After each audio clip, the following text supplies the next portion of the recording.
Hello, hello, hello! I-flex ko lang sa inyo tong dalawang gamit po na nabili ko nung bago pa lang po ako dito sa Saudi Arabia. 2 dekada na siya dito sa akin. Ang dami pong gusto niyan pero hindi ko pinamimigay. Ito po yung Camel Rock na pang plants at yung kanilang sinasabi na Cleopatra seat daw. Matibay po sila. Tignan niyo naman, 20 years na sila, di ba? At lagi ko lang po yung pinupunasan. Palagi siyang maganda. Marami pong gustong umardbore niya. Pero sabi ko, sorry, hindi pwede. Yan lang po talaga yung aking vintage dito sa Saudi. Remembrance, ika nga. Lika, samahan niyo ko, linisan natin. Ginagamitan ko lang siya ng furniture spray para po parati siyang makintab. Tignan niyo po siya kung gano'n siya kaganda. Oh, ayan po yan. Camel yan eh. Ayan yung ulo ng camel. Ito yung paa ng camel. Paragi ko lang po yung pinupunasan. Ganyan. Spray. Tapos medyo mahirap po siyang linisin kasi ang dami niyang sulok. Ito, lagi ko itong nililinisan kasi nakaka-attract siya sa bahay. Dami kong may gusto nito. Pina-arbor. Sabi ko, sorry. Dadalhin ko siya sa Pilipinas. Pag uwi ko, pabalutin ko lang ng comforter yan. Ayos na. Tignan niyo na. 23 years na siya yan sa akin.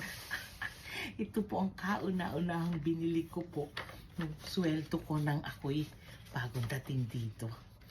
Kasi tuwan-tuwa po talaga ako sa kanya. Parang kahalain mo ba naman? Ayan, oh. Ang ganda. At itong kanilang Cleopatra na sinasabi na chair.